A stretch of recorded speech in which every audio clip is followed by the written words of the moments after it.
সদৌ অসম গৰিয়ামৰীয়া উদ্যোগত আজি ভাষা আন্দোলনৰ প্ৰথম শ্বহীদ মোজাম্মিল হকৰ শ্ৰদ্ধাঞ্জলি অনুষ্ঠানৰ সোঁৱৰণক সংগতি ৰাখি মই নলবাৰী জিলা গৰিয়ামৰীয়া দেশী জাতীয় পৰিষদৰ সাংগঠনিক সম্পাদকৰ তৰফৰ পৰা অসম চৰকাৰলৈ কেইটামান দাবী উত্থাপন কৰিব বিচাৰোঁ যে মোজাম্মিল হকৰ শ্বহীদ মোজাম্মিল হকৰ সোঁৱৰণত আগন্তুক দিনত অসম চৰকাৰে এখন ইউনিভাৰ্চিটি ঘোষণা কৰক আৰু 6খন যে কেঞ্চাৰ হস্পিটেল ঘোষণা কৰিছে তাৰে যিকোনো এখন মোজাম্মিল হকৰ সোঁৱৰণত ঘোষণা কৰক।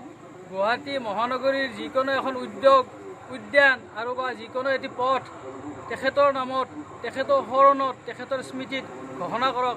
তেওঁ শ্বহীদ হ'ল। এই শ্বহীদ হোৱা তাৰিখটোৰ পৰা অসম সাহিত্য সভায়ো মাতৃভাষা দিৱস হিচাপে পালন কৰাৰ এটা ব্যৱস্থা কৰিলে। কিন্তু বৰ দুখৰ বিষয়, আজি আমাৰ ভাষা জননীৰ যিটো প্ৰাণকাৰীসকল এই শ্বহীদ দিৱসৰ দিনা তেনেকুৱা কিবা এটা আনুষ্ঠানিকভাৱে কৰা আমাৰে অঞ্চলত আমি দেখা নাই। সেইকাৰণে অলপ নিজকে অলপ হেৰিব লাগে যে আমি শ্বহীদ কৰি চিঞৰি থাকোঁ, ভাষা বুলি চিঞৰি থাকোঁ।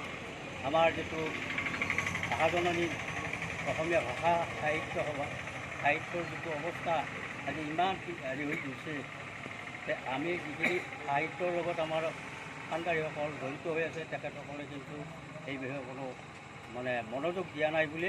ঠিক 1972 চনতো মোজাম্মিল হক মৃত্যুক আঁকোৱালি ল'লে।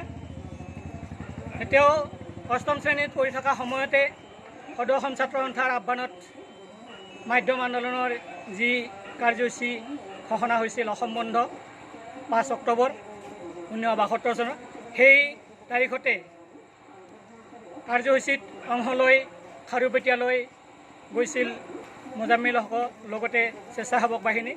আৰু তাত বঙালী দুৰ্বৃত্তই যি ধৰণে অত্যাচাৰ কৰিছিল ইয়াৰ কোনো ছাত্ৰ সন্থাৰ সেই স্বেচ্ছাসেৱক বাহিনীয়ে কোনো গমেই পোৱা নাছিল। তথাপি প্ৰাণৰ মায়াত বিভিন্নজনে বিভিন্ন স্থানত লুকাই জীৱন বচাবলৈ চেষ্টা কৰিছিল, যদিও বিভিন্ন স্থানৰ পৰা উলিয়াই আনি হত্যা কৰিছিল। ঠিক তেনেকুৱা ধৰণে মোজাম্মিল হককো মছজিদৰ পৰা উলিয়াই আনি তেওঁক নিৰ্মমভাৱে প্ৰহাৰ কৰা হৈছিল। আৰু সেই প্ৰহাৰত তেওঁক মুমূৰ্ষু অৱস্থাত চিকিৎসালয়ত ভৰ্তি কৰা হৈছিল, যদিও 6 অক্টোবৰ ৰাতিপুৱা 10:30 বজাত তেওঁ চিকিৎসালয়ত শেষ নিশ্বাস ত্যাগ কৰে। এই শ্বহীদগৰাকীক আমি শ্ৰদ্ধাৰে সোঁৱৰিছোঁ আৰু আমি এই শ্ৰদ্ধাঞ্জলি অনুষ্ঠানৰ স্থানৰ পৰাই আমি অসমৰ ভাষা সংস্কৃতিৰ কাৰণে যিসকলে আত্মবলিদান দিছে তেওঁলোকক আমি সোঁৱৰিছোঁ।